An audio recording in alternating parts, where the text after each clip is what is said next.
I've got muscle imbalance, that's why I'm injured.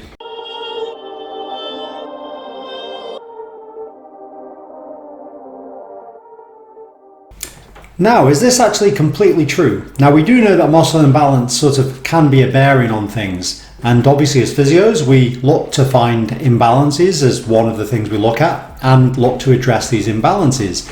But lots of people have imbalances and not necessarily all of these people have pain. So is it as simple as an imbalance is causing that problem? And that's what we're going to delve into in this video to see actually does having an imbalance create an increased risk of injury in isolation. So in this study, they did a study and looked at muscle imbalance in 54 Australian rules footballers. And they were looking at imbalances between right and left side with the quadratus lumborum, which is a muscle in the lower back, and looking at the psoas or the psoas major and psoas minor, which is a hip flexor in the hip. So they were looking at the asymmetry that these players had developed. And obviously, you know, you have a dominant side kicking more with one side, and that's going to create some imbalances in these players. Yes, these players will train to try and create more balance through the body, but obviously the sport is an imbalanced sport, as a lot of sports are. So they were looking at the imbalance in muscle size and trying to see if there was a correlation between that imbalance and them going on to getting injured. And lo and behold, they found that there was no correlation with the imbalance that there was and the injuries they went on to get. So this shows you that imbalance in isolation is not the only cause of injury. And we know that obviously there are lots of causes of injury, but it sort of can't be looked at in pure isolation.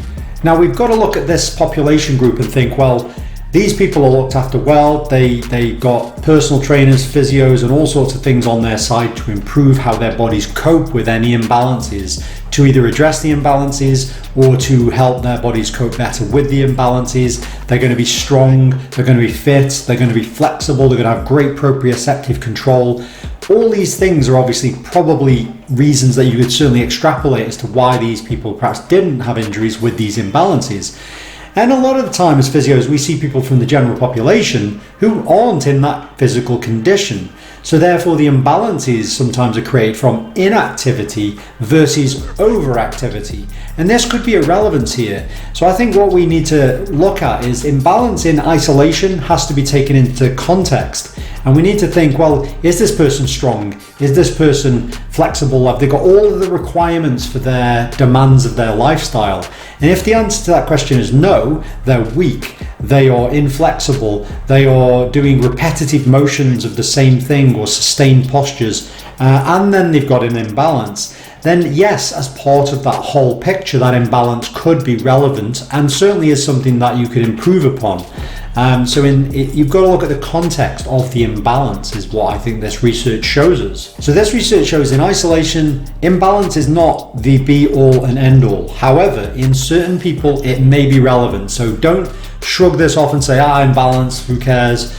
It may be relevant. I agree, it is relevant in certain cases, but not in all cases. If I looked at myself, I'm sure I have some imbalances. But am I injured? No. And therefore it's not what it's all cracked up to be. So anyway, that's it for this video and I'll see you next time.